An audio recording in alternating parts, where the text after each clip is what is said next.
Assalamualaikum warahmatullahi wabarakatuh.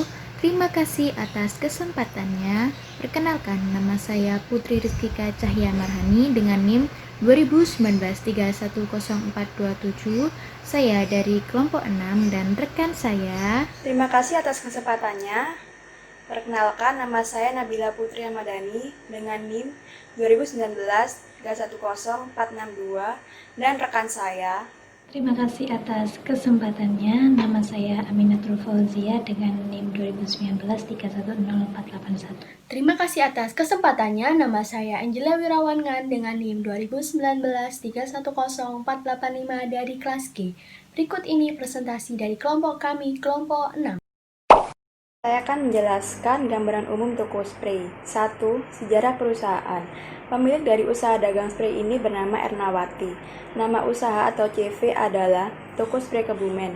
Beliau mendirikan Toko Spray Kebumen ini sejak tahun 2017 yang beralamat dan Jalan Raya Batu Mulia 12D, Kota Triorejo, Blok B201. Dan beliau mendapat modal awal sebesar 500.000. 2. Tujuan usaha. Usaha ini didirikan untuk mendapatkan keuntungan dari kegiatan usaha spray tersebut, agar usaha tepat sasaran sehingga mampu memberikan prospek yang bagus untuk kedepannya. Tujuan usaha pada dasarnya untuk jangka panjang dan akan mengarahkan kinerja. 3. Bidang usaha. Bidang usaha yang dilakukan perusahaan yaitu perusahaan dagang yang berupa spray. Pengusaha tidak hanya menjual spray, beliau juga menjual seperti bantal, guling, selimut. 4. Lingkup usaha.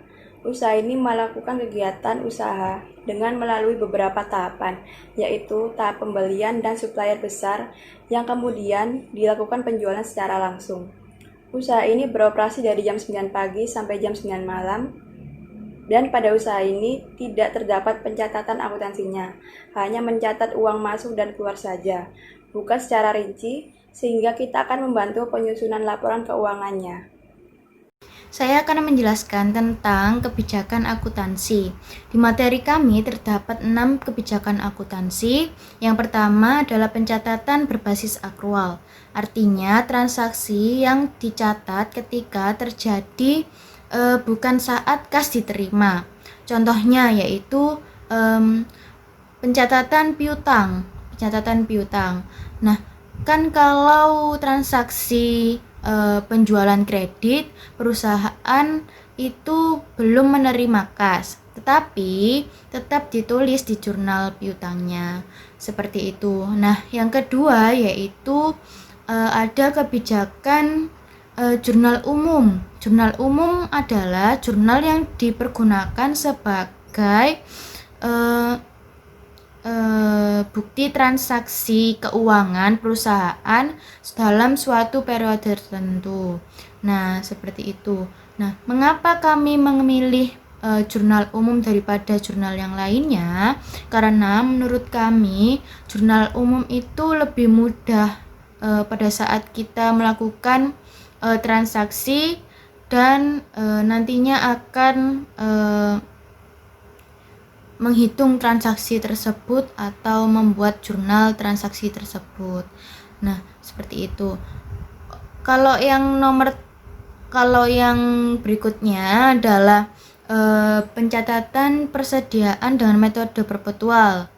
Nah, metode perpetual yaitu sistem di mana setiap persediaan yang masuk dan keluar itu akan dicatat di pembukuan. Misalnya, kalian membeli buku.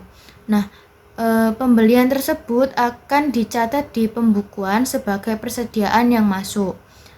Nah, apabila kalian menjual buku tersebut, maka persediaan akan ditulis pada pembukuan yaitu sebagai persediaan yang keluar. Nah, seperti itu. Nah, untuk yang keempat yaitu perhitungan persediaan akhir menggunakan metode FIFO. Nah, kami menggunakan metode FIFO karena metode FIFO itu yang relevan di UMKM dan mudah diterapkan di UMKM orang-orang yang istilahnya tidak atau belum mengenal akuntansi atau tidak seberapa paham akuntansi.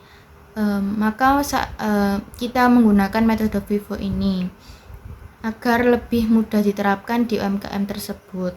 Nah, alasan kedua mengapa kami menggunakan metode FIFO, karena metode FIFO ini lebih simpel daripada average. Nah, kalau average itu kita harus membagi dan sebagainya. Tapi kalau metode FIFO ini tidak, hanya sesimpel itu metode FIFO itu. Nah, yang selanjutnya yaitu yang kelima, ada metode garis lurus. Ini untuk perhitungan depresiasinya. Nah, mengapa kita menggunakan metode garis lurus? Karena alasannya sama dengan kayak FIFO tadi, lebih relevan untuk di UMKM yang menjalankan usahanya terus-menerus dalam 1 tahun. Jadi tidak ada istilahnya UMKM itu menggunakan metode unit produksi atau metode jam kerja, karena output yang ada di UMKM tersebut tidak mudah dihitung dan tidak sama dengan manufaktur. Jadi cocoknya menggunakan garis lurus, dan garis lurus itu penerapannya mudah untuk UMKM yang tidak kompleks seperti itu. Nah, yang terakhir adalah piutang kredit, piutang penjualan kredit. Nah, piutang penjualan kredit ini dilakukan akibat penjualan kredit dicatat berdasarkan bukti penerimaan. Nah, jangka waktu jatuh tempo untuk piutang adalah 1 bulan. Jika pelunasannya kurang dari 15 hari akan mendapatkan potongan, dan apabila lebih dari 15 hari mereka atau yang melunasinya itu tidak mendapatkan potongan atau diskon. Nah, bisa dituliskan dengan termin 2/15 N/30 seperti itu. Selanjutnya saya akan menjelaskan tentang daftar aset tetap toko Kebumen.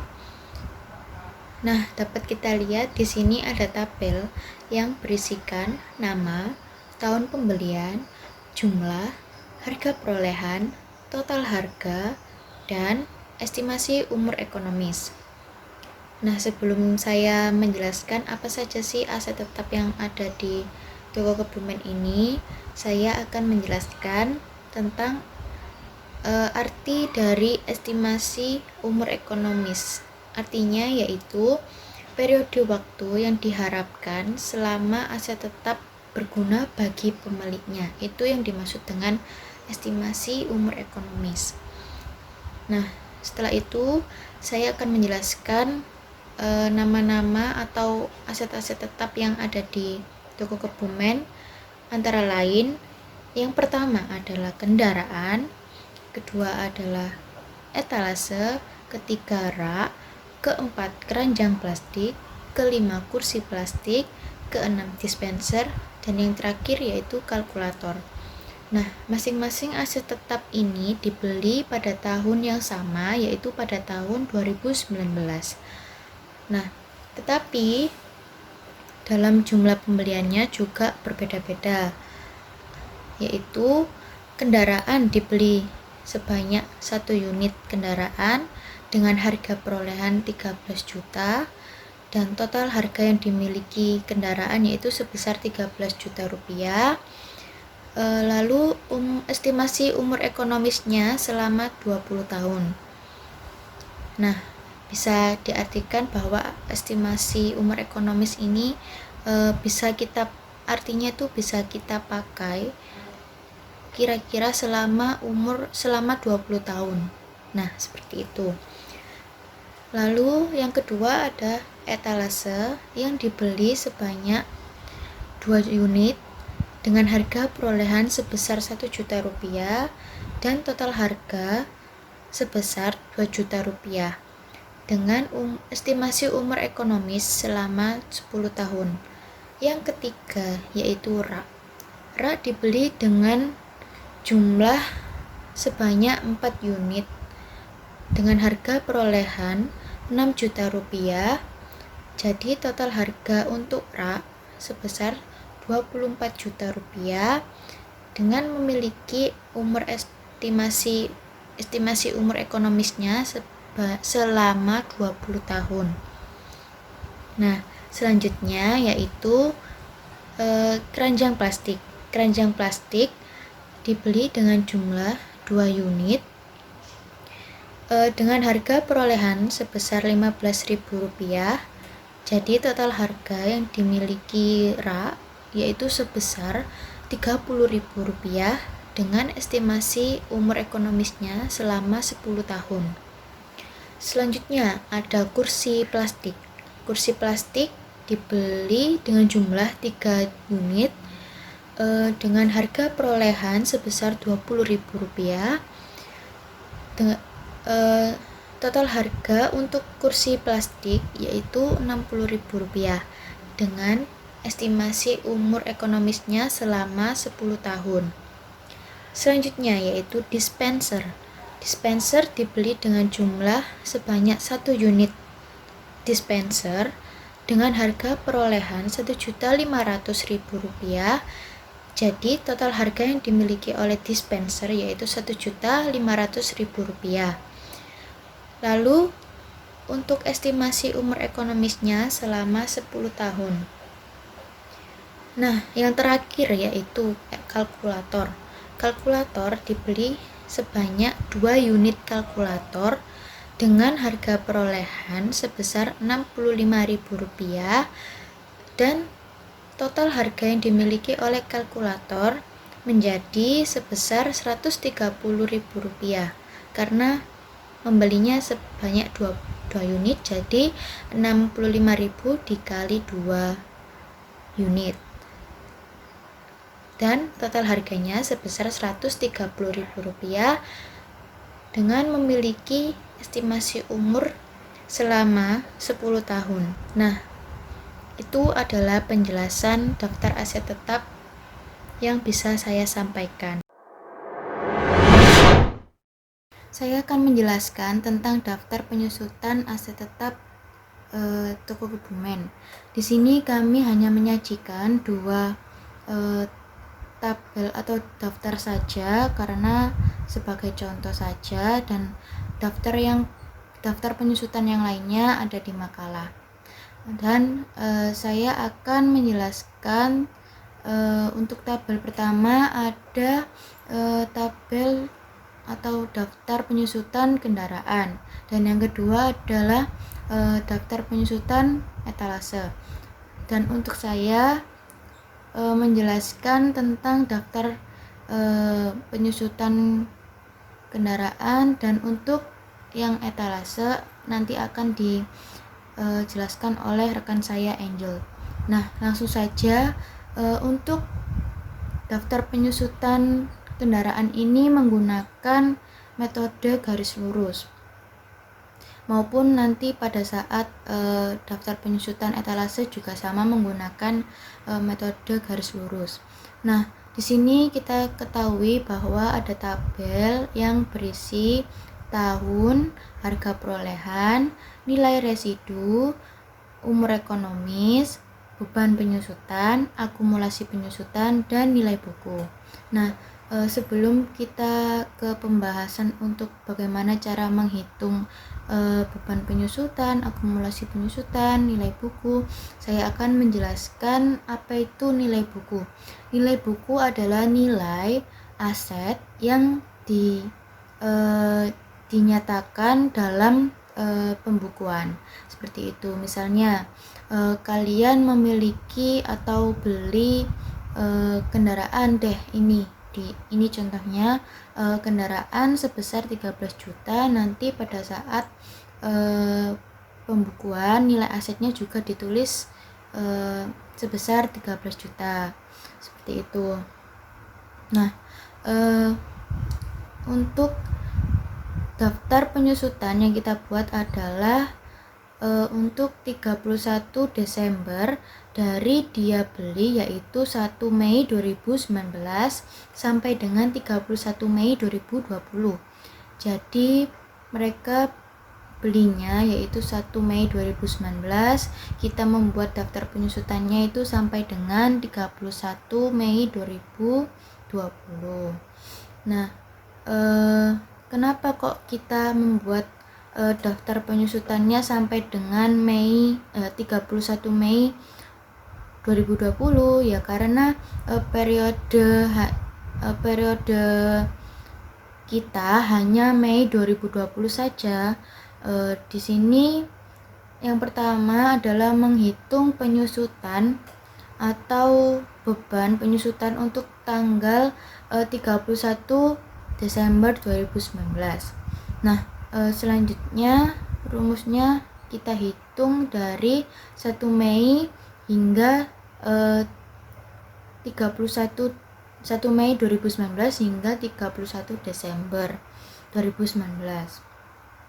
Nah, untuk yang pertama saya akan menjelaskan 1 Mei 2019 ini tertera bahwa harga perolehan kendaraan itu 13 juta dan umur ekonomisnya adalah 20 tahun. Nah, umur ekonomis ini adalah umur yang kira-kira lama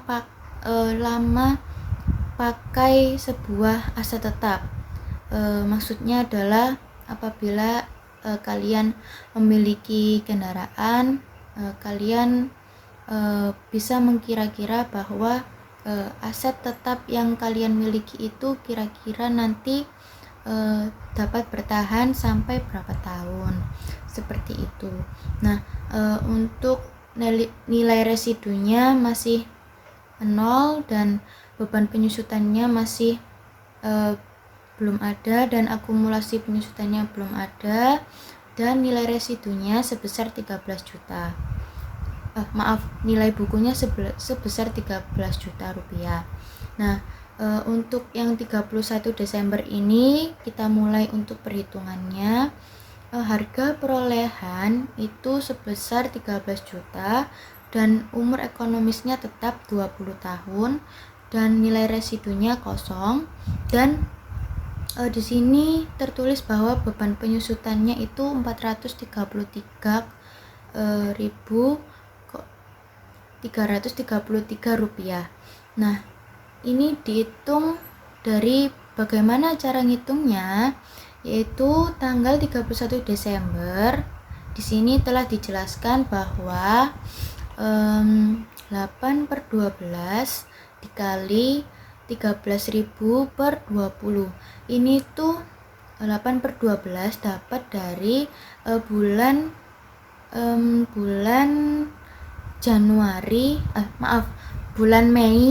Mei itu tanggal 1 Mei sampai dengan 31 Desember itu 8 bulan.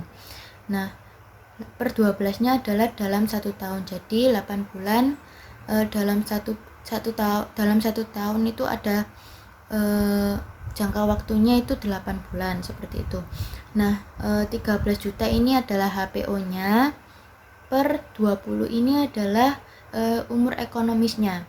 Jadi kalau di total adalah 433.333 rupiah, seperti itu. Nah, untuk akumulasi penyusutannya, cara menghitungnya yaitu untuk akumulasi penyusutannya sama dengan beban penyusutan, yaitu 433.333 rupiah.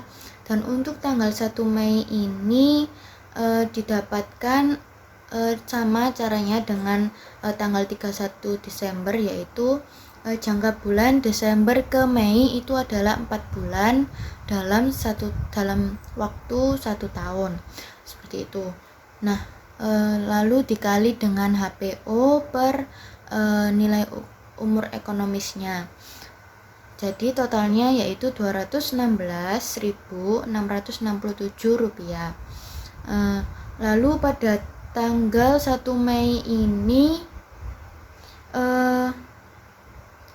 karena beban penyusutan pada 1 Mei 2020 akan kita gunakan untuk menghitung akumulasi penyusutan yang akan disajikan pada neraca awal, yaitu sebesar 650.000. Kemudian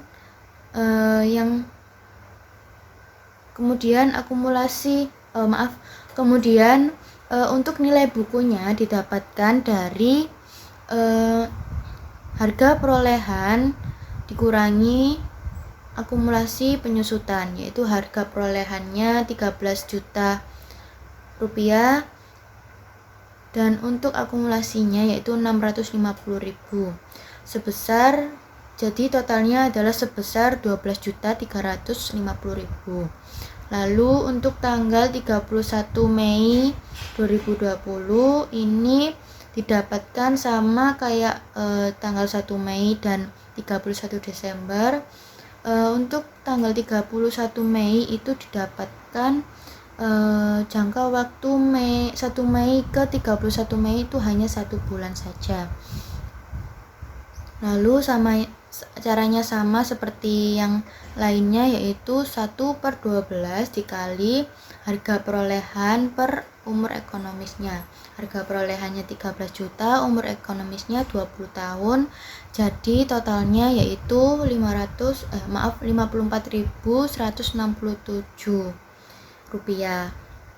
Nah, ini akan kita gunakan untuk AJP yang kami susun di akhir.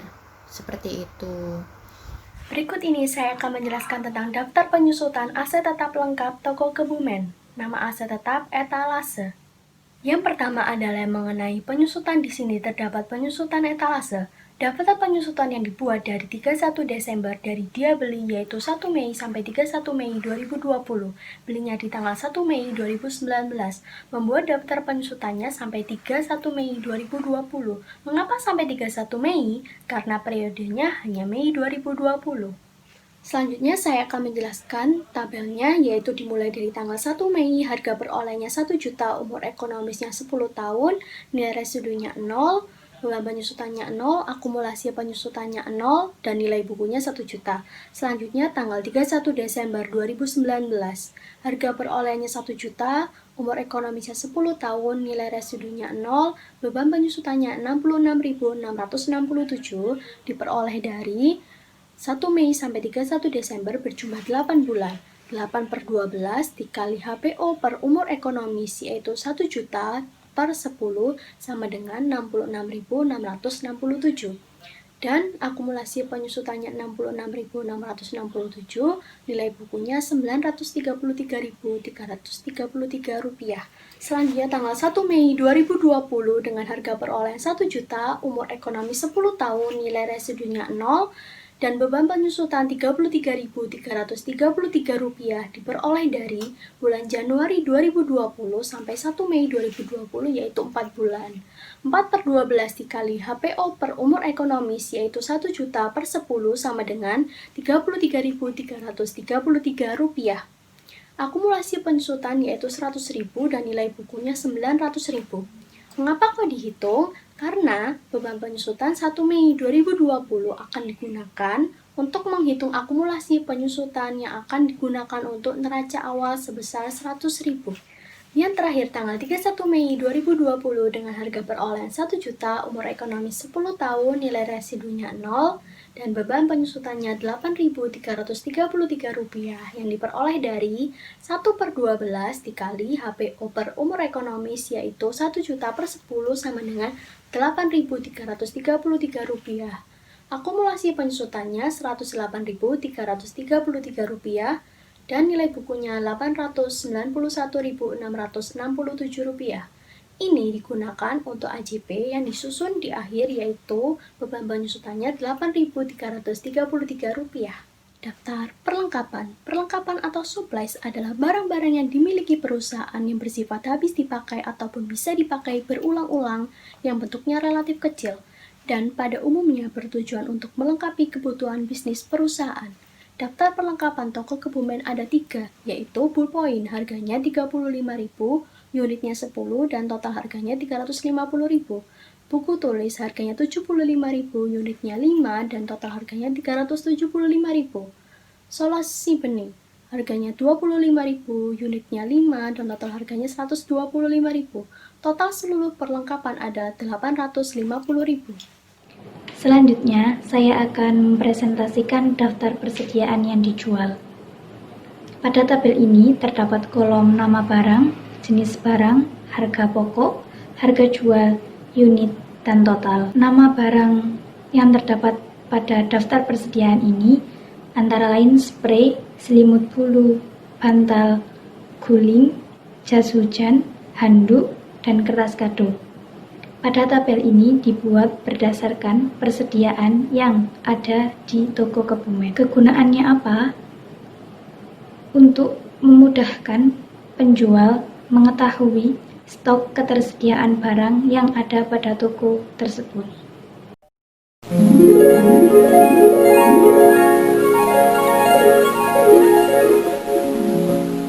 Selanjutnya, neraca awal. Toko Kebumen, laporan posisi keuangan awal perusahaan per 1 Mei 2020. Dalam tabel ini terdapat pengelompokan aset, yaitu aset lancar dan aset tetap, liabilitas, dan ekuitas. Membuat laporan posisi keuangan awal perusahaan akan didasarkan pada neraca, lalu akun yang termasuk dalam aset lancar akan dikelompokkan, yaitu apa saja? Kas, piutang dagang, persediaan barang dagang, dan perlengkapan. Lalu semuanya akan ditotal menjadi total aset lancar sejumlah 51.307.500. Sama halnya dengan aset lancar, aset tetap pun seperti itu. Akun yang ada pada neraca yang termasuk dalam kelompok aset tetap akan dikelompokkan, yaitu peralatan, akumulasi penyusutan peralatan, kendaraan, akumulasi penyusutan kendaraan, lalu semuanya ditotal aset tetap sejumlah 20.390. Lalu total aset lancar tadi akan ditambah dengan total aset tetap, yang kemudian total aset sejumlah 71.697.500. Kemudian mengelompokkan pada liabilitas, yaitu ada liabilitas jangka pendek, utang dagang, dan liabilitas jangka panjang, ada utang bank. Lalu keduanya ditotal menjadi total liabilitas sejumlah 1.500.000. Kemudian mengelompokkan ekuitas, yaitu modal toko Kebumen sejumlah 70.197.500. Kemudian akan ditotal liabilitas ditambah dengan ekuitas, ketemu sejumlah 71.697.500. Dan maka total aset dan total liabilitas ditambah ekuitas tadi hasilnya akan balance. Selanjutnya, daftar piutang. Daftar piutang dibuat agar memudahkan perusahaan mengetahui sejumlah berapa piutang yang dimiliki dan memudahkan ketika melakukan penjurnalan.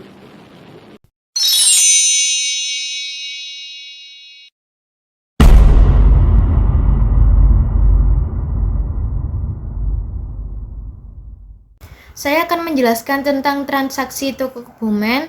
Toko Kebumen memiliki 16 transaksi yang dimulai dari tanggal 1 Mei 2019 dan berakhir pada tanggal 31 Mei 2019. Nah, untuk transaksi yang pertama, tanggal 1 Mei 2019, toko Kebumen melakukan pembelian dengan transaksi dibeli perlengkapan sebesar Rp100.000. Maka jurnalnya adalah perlengkapan pada kas sebesar Rp100.000. Mengapa perlengkapan berada di sebelah debit dan kreditnya adalah kas?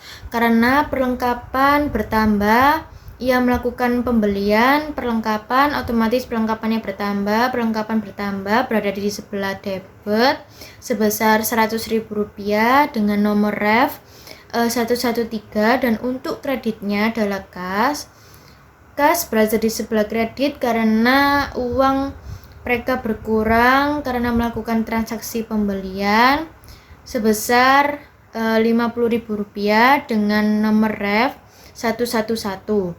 Dan untuk transaksi yang ketiga pada tanggal 3 Mei 2019, Toko Kebumen melakukan pembayaran sumbangan COVID-19 sebesar Rp50.000. Nah, pembayaran ini dijadikan beban dan nama akunnya adalah beban lain-lain. Mengapa beban lain-lain? Karena pembayaran sumbangan tidak termasuk dalam pembayaran untuk kebutuhan Toko Kebumen, seperti itu.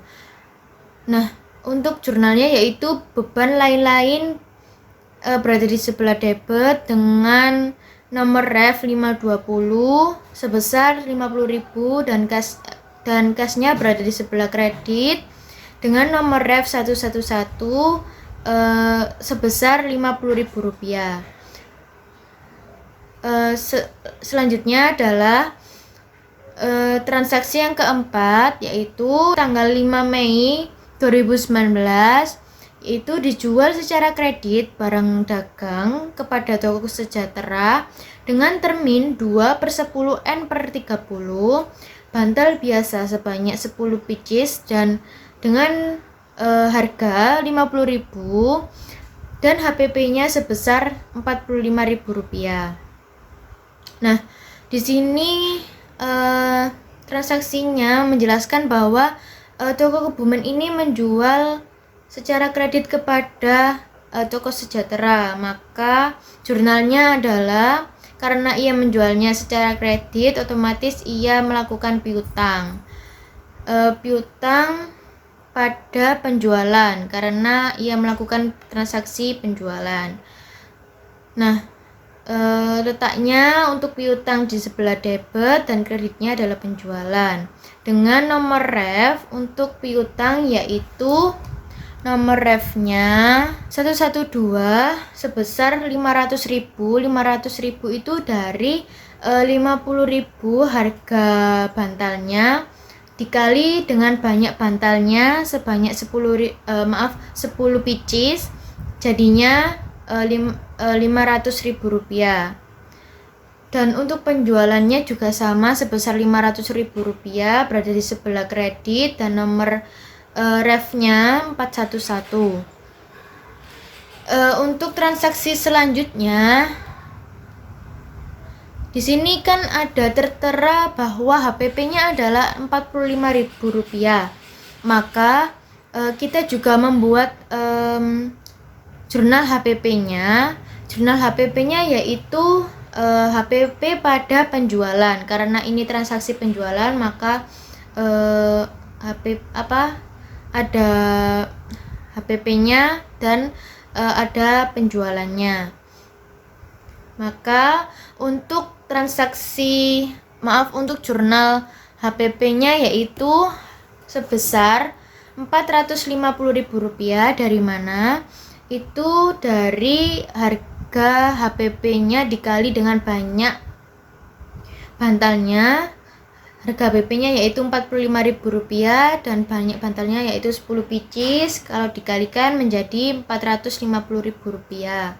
Dengan nomor ref untuk HPP 513 dan untuk persediaan barang dagang nomor refnya yaitu 114. Untuk selanjutnya transaksi yang keempat yaitu 7 Mei tahun 2019, membayar beban listrik, air, telepon sebesar Rp50.000. Untuk jurnalnya yaitu beban utilitas pada kas. Mengapa demikian? Karena seperti yang saya bilang tadi, kalau ia melakukan pembayaran, otomatis ia jurnalnya adalah beban. Di sini karena beban listrik, air, dan telepon itu termasuk beban utilitas. Nah, beban utilitas berada di sebelah debit sebesar Rp50.000 dengan nomor ref yaitu 511 dan kasnya nomor refnya yaitu 111 sebesar Rp50.000. Nah, selanjutnya yaitu tanggal 9 Mei 2019 dijual tapi ini secara tunai barang dagang kepada spray My Love, jenis ukurannya yaitu 120 kali 200 sebanyak 5 pieces dengan harga Rp85.000 dan HPP-nya yaitu Rp70.000. Nah, untuk transaksi yang ke 5 ini itu kan dijual secara tunai. Nah, kalau secara tunai itu nanti akunnya yaitu kas. Tadi kan secara kredit akunnya piutang. Kalau ini secara tunai yaitu nama akunnya yaitu kas. Nah, kas pada penjualan, karena ini transaksi penjualan maka jurnalnya kas pada penjualan. Untuk kas berada di sebelah debit dan kreditnya yaitu penjualan. Untuk nomor refnya yaitu 111 untuk kas dan untuk penjualan 411 dengan harga nominalnya yaitu 425, dari mana 425 85.000 harga spraynya dengan banyak spraynya yaitu sebanyak 5 pieces. Kalau dikalikan menjadi Rp425.000.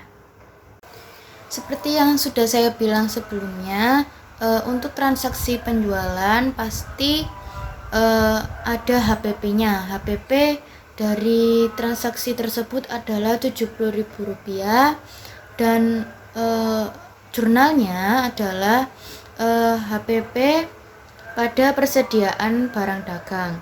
Nah, untuk nomor refnya yaitu 513 dan untuk persediaan barang dagang yaitu 114 sebesar Rp350.000 yaitu 70.000 dikali 5 pieces dan hasilnya adalah Rp350.000.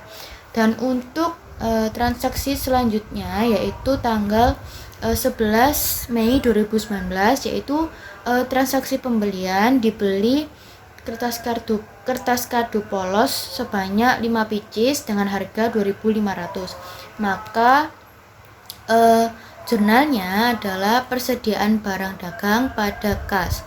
Nah, karena ini dibeli kertas kado yaitu termasuk perlengkapan, maka ditulisnya adalah persediaan barang dagang pada kas. Nah, persediaan barang dagang ini memiliki nomor ref yaitu 114 dan nomor ref untuk kas yaitu 111 sebesar 12.500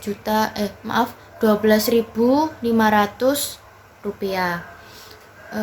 Untuk selanjutnya yaitu tanggal 13 Mei 2019 menerima pelunasan piutang Toko Sejahtera pada tanggal 5 Mei. Nah, pada tanggal 5 Mei di sini kita bisa lihat bahwa terdapat piutang yang dilakukan oleh Toko Kebumen kepada Toko Sejahtera yaitu dengan termin 2/10 N/30. Nah, untuk dia Toko Sejahtera membayar atau melunasinya pada tanggal 13 Mei 2019. Maka Toko Sejahtera mendapatkan potongan sebesar 2% dan jurnalnya adalah kas. Mengapa kas? Karena Toko Kebumen mendapatkan uang berupa pelunasan dari Toko Sejahtera sebesar 490.000 itu dari piutang dikurangi nanti potongan penjualan. Potongan penjualannya yaitu sebesar 10.000 didapatkan dari 2% karena dia membayarnya dalam waktu masih dalam waktu 10 hari, maka ia mendapat diskon yaitu 2% dikali 500.000 yaitu mendapat potongan 10.000. Jadi kasnya yaitu 500.000 dikurangi 10.000 yaitu 490.000. Nah, untuk piutang dagangnya tadi sebesar 500.000. Nah, untuk transaksi selanjutnya yaitu tanggal 15 Mei 2019 dijual secara kredit barang dagang kepada Toko Sejahtera dengan termin 2/10 N/30 guling dakron sebanyak 10 pieces dengan harga 55.000. HPP-nya yaitu 50.000. Jadi jurnalnya yaitu piutang dagang karena ia menjual secara kredit kepada Toko Sejahtera, maka disebut dengan piutang dagang dengan termin 2/10 N/30. Lalu kreditnya adalah penjualan karena ia menjual, berarti kreditnya adalah penjualan karena penjualan itu akunnya memang berada di sebelah kredit. Nah, sebesar 550.000 didapat dari 55.000 dikali 10 pieces yaitu 550.000. Untuk nomor refnya yaitu piutang 112 dan untuk penjualan nomor refnya yaitu 411. Nah, untuk penjualan sudah saya bilang seperti tanggal sebelumnya bahwa kalau penjualan pasti ada HPP-nya. Di sini tertera bahwa HPP-nya yaitu 50.000. Maka jurnalnya adalah HPP pada persediaan barang dagang. HPP-nya yaitu dengan nomor ref 513 dan persediaan dengan nomor ref 114. Besar 500.000 itu didapat dari 50.000 dikali 10 pieces. Jadi totalnya adalah 500.000. Nah, selanjutnya akan dilanjutkan oleh Fauzia. Selanjutnya, transaksi toko Kebumen pada tanggal 17 Mei, yaitu membeli persediaan kertas kado motif sebanyak 10 bits seharga 2.000. Lalu 19 Mei diterima pelunasan tanggal 15 Mei. Selanjutnya 21 Mei dijual barang dagang spray My Love ukuran 100 x 200 sebanyak 20 bits seharga 120.000 dan HPP seharga 65.000. Pada tanggal 23 Mei, diterima penjualan barang dagang selimut bulu dewasa sejumlah 15 bits seharga 60.000 dan HPP seharga 50.000. Tanggal 20 Mei, Toko Kebumen menerima kembali barang yang telah dijual berupa selimut bulu sebanyak 2 bits telah rusak dengan nota kredit. Tanggal 27 Mei, dibayar utang bank seharga 500.000 dengan bunga bank seharga 50.000 rupiah. Pada tanggal 29 Mei, dijual secara tunai handuk ukuran 70 x 135 sebanyak 10 bits seharga 60.000 dan HPP seharga 50.000 rupiah. Pada 31 Mei, dibayar biaya angkut sebesar 20.000 rupiah. Selanjutnya, Toko Kebumen pada jurnal umum tanggal 21, kas pada penjualan sejumlah 2.400.000, HP penjualan pada persediaan barang dagang sejumlah 1.300.000, lalu tanggal 23, kas pada penjualan sejumlah 900, HP penjualan pada persediaan barang dagang sejumlah 750, pada tanggal 25, retur penjualan pada kas sejumlah 120.000, persediaan barang dagang pada HP penjualan sejumlah 100.000. Di tanggal 27, utang bank sejumlah 500 pada beban bunga, 50.000 pada kas 550.000. Di tanggal 29, kas pada penjualan sejumlah 600.000, HP penjualan pada persediaan barang dagang sejumlah 500.000, dan transaksi tanggal 31, beban angkut penjualan pada kas sejumlah 20.000.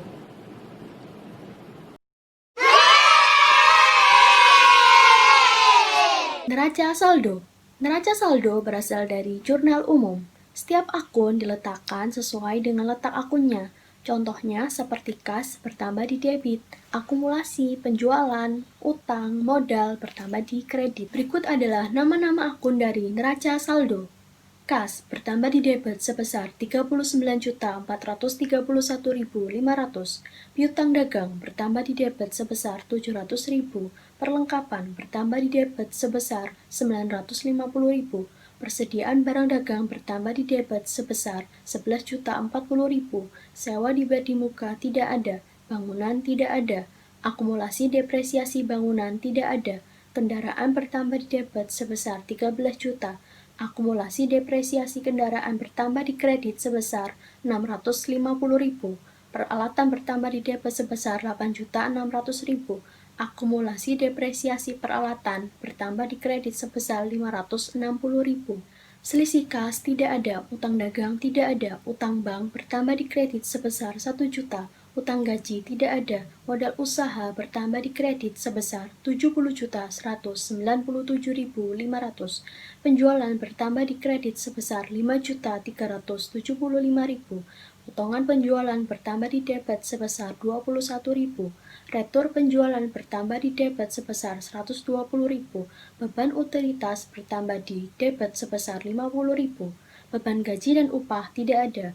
Harga pokok penjualan bertambah di debit sebesar 3.750.000. Beban sewa tidak ada, beban perlengkapan tidak ada, beban bunga sebesar 50.000. Beban bunga bertambah di debit sebesar 50.000. Beban penyusutan kendaraan tidak ada, beban penyusutan peralatan tidak ada, beban angkut penjualan bertambah di debit sebesar 20.000. Beban lain-lain bertambah di debit sebesar 50.000. Total jumlah seluruhnya adalah 77.782.500. Saya akan menjelaskan tentang transaksi penyesuaian. Yang pertama, disesuaikan penyusutan kendaraan. Yang kedua, disesuaikan penyusutan peralatan. Yang ketiga, perlengkapan yang terpakai 200.000. Lalu ada gaji dan upah yang belum dibayar 500.000. Dan yang terakhir, dilakukan perhitungan pada kas, ditemukan catatan kelebihan 100.000. Selanjutnya, saya akan menjelaskan tentang jurnal penyesuaian. Nah, di sini ada 5 transaksi untuk penyesuaian. Yang pertama dan kedua adalah penyusutan aset tetap, yaitu penyusutan kendaraan dan penyusutan peralatan. Penyusutan itu nominalnya didapat dari daftar penyusunan aset tetap yang telah kami sajikan di slide kami yang sebelumnya. Kemudian, penyusutan yang ketiga yaitu perlengkapan. Di sini dari UMKM kami itu mencatat bahwa perlengkapan yang terpakai yaitu Rp200.000, sehingga perlengkapan yang terpakai Rp200.000 itu harus kita catat di AJP sebagai beban perlengkapan. Transaksi yang berikutnya yaitu adanya gaji dan upah yang belum dibayar.